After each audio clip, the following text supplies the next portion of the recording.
ಬಿಹಾರಕ್ಕೆ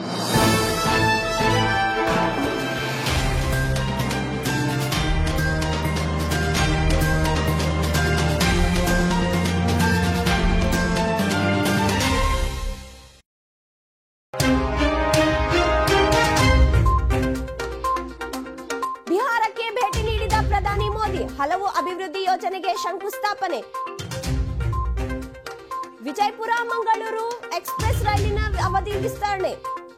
December 31ರವರೆಗೂ ಸಂಚರಿಸುತ್ತೆ ವಿಶೇಷ ರೈಲು. ವೇಳಾಪಟ್ಟಿಯಲ್ಲೂ ಆಗಲಿದೆ ಮಹತ್ವದ ಬದಲಾವಣೆ. ಆಂಗ್ಲರ ನಾಡಿನಲ್ಲಿ ಮೊದಲ ಟೆಸ್ಟ್ ಪಂದ್ಯ ಆರಂಭ.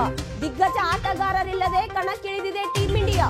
ಶುಭ್ಮನ್ ಪಡೆಗೆ ಇದು ರಿಯಲ್ ಟೆಸ್ಟ್. ಮಹಿಳಾ ವಿವಿಯಲ್ಲಿ ಅಂತಾರಾಷ್ಟ್ರೀಯ ಯೋಗ ದಿನಾಚರಣೆ. ನೂರಾರು ವಿದ್ಯಾರ್ಥಿಗಳಿಂದ ಯೋಗಾಭ್ಯಾಸ. ನಮಸ್ಕಾರ ವೀಕ್ಷಕರೇ, ಅಕ್ಕ ಟಿವಿಗೆ ಸ್ವಾಗತ. ನಾನು ರಾಜೇಶ್ವರಿ ಮಲ್ಕೂಡ್. ಪ್ರಧಾನಿ ನರೇಂದ್ರ ಮೋದಿ ಇಂದು ಬಿಹಾರಕ್ಕೆ ಭೇಟಿ ನೀಡಿದ್ದಾರೆ. ತಮ್ಮ ಭೇಟಿಯ ಸಂದರ್ಭದಲ್ಲಿ ಅವರು ಹಲವು ಅಭಿವೃದ್ಧಿ ಯೋಜನೆಗಳಿಗೆ ಶಂಕುಸ್ಥಾಪನೆ ನೆರವೇರಿಸಿದ್ದರು. ಇದೇ ಸಂದರ್ಭದಲ್ಲಿ ಅವರು 400 ಕೋಟಿ ರೂಪಾಯಿ ವೆಚ್ಚದ ರೈಲು ಮಾರ್ಗವನ್ನು ಉದ್ಘಾಟಿಸಿದ್ದಾರೆ. ನಂತರ ಒರಿಸ್ಸಾಕ್ಕೆ ಭೇಟಿ ನೀಡಿದ ಅವರು 18,600 ಕೋಟಿ ರೂಪಾಯಿ ಮೌಲ್ಯದ ಅಭಿವೃದ್ಧಿ ಯೋಜನೆಗಳನ್ನು ಉದ್ಘಾಟಿಸಿ ಶಂಕುಸ್ಥಾಪನೆ ನೆರವೇರಿಸಿದ್ದರು. ಭಾರತ ಮತ್ತು ಇಂಗ್ಲೆಂಡ್ ನಡುವಿನ 5 ಪಂದ್ಯಗಳ ಟೆಸ್ಟ್ ಸರಣಿಯ ಮೊದಲ ಪಂದ್ಯ ಆರಂಭವಾಗಿದೆ. ಟಾಸ್ ಗೆದ್ದ ಇಂಗ್ಲೆಂಡ್ ತಂಡವು ಬೌಲಿಂಗ್ನ ಆಯ್ಕೆ ಮಾಡಿಕೊಂಡಿದೆ. ನಾಯಕನಾಗಿ ಶುಭ್ಮನ್ ಗಿಲ್ ತಂಡವನ್ನು ಮುನ್ನಡೆಸುತ್ತಿದ್ದಾರೆ. ಇನ್ನು ರೋಹಿತ್ ಶರ್ಮಾ, ವಿರಾಟ್ ಕೊಹ್ಲಿ ವಿದಾಯದ ಬಳಿಕ ಮೊದಲ ಬಾರಿಗೆ ಟೀಂ ಇಂಡಿಯಾ ಕಣಕ್ಕಿಳಿದಿದೆ. ತಂಡದಲ್ಲಿ ಯುವ ಆಟಗಾರರಿಗೆ ಅವಕಾಶ ನೀಡಲಾಗಿದೆ. ಕನ್ನಡಿಗ ಕೆಎಲ್ ರಾಹುಲ್ ಸೇರಿದಂತೆ ಕರುಣಾ ನಾಯರ್ ಹಾಗೂ ಪ್ರಸಿದ್ಧ ಕೃಷ್ಣಗೆ ಆಡುವ 11ರಲ್ಲಿ ಅವಕಾಶ ಸಿಕ್ಕಿದೆ. ವಿಜಯಪುರದ ಮಂಗಳೂರು ಎಕ್ಸ್‌ಪ್ರೆಸ್ ವಿಶೇಷ ರೈಲಿನ ಸಂಚಾರದ ಅವಧಿಯನ್ನು ವಿಸ್ತರಣೆ ಮಾಡಲಾಗಿದೆ.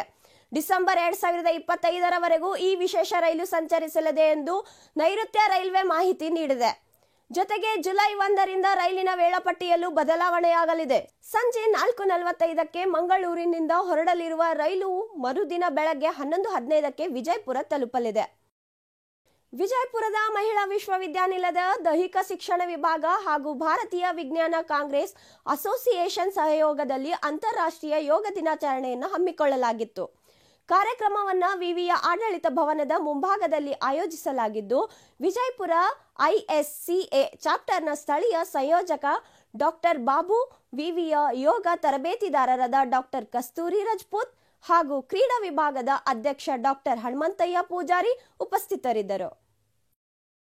ಕನ್ನಡದ ಮಾತೊಂದ ಹೇಳುವೆ ಸಿನಿಮಾ ಇಂದು ರಾಜ್ಯಾದ್ಯಂತ ತೆರೆ ಕಂಡಿದೆ. ಹೊಸತನದ ಪ್ರೇಮ ಕಥೆಯೊಂದಿಗೆ ಕೌಟುಂಬಿಕ ಕಥಾಹಂದರವನ್ನ ಚಿತ್ರಕಥೆ ಒಳಗೊಂಡಿದೆ. ನಾಯಕ ನಟನಾಗಿ ಹಾಗೂ ನಿರ್ದೇಶಕನಾಗಿ ಮಯೂರ್ ಕೆಡಿ ಕಾಣಿಸಿಕೊಂಡಿದ್ದಾರೆ. ಅಪೂರ್ವ ಆರಾಧ್ಯ, ಗಿರೀಶ್ ಶಿವಣ್ಣ, ಜ್ಯೋತಿ ಪುರಾಣಿಕ ಸೇರಿದಂತೆ ದೊಡ್ಡ ತಾರ ಬಳಗವೇ ಚಿತ್ರದಲ್ಲಿ ಇದೆ. ಇದರೊಂದಿಗೆ ಕನ್ನಡದ 5 ಹೊಸ ಸಿನಿಮಾಗಳು ಇಂದು ರಿಲೀಸ್ ಆಗಲಿವೆ.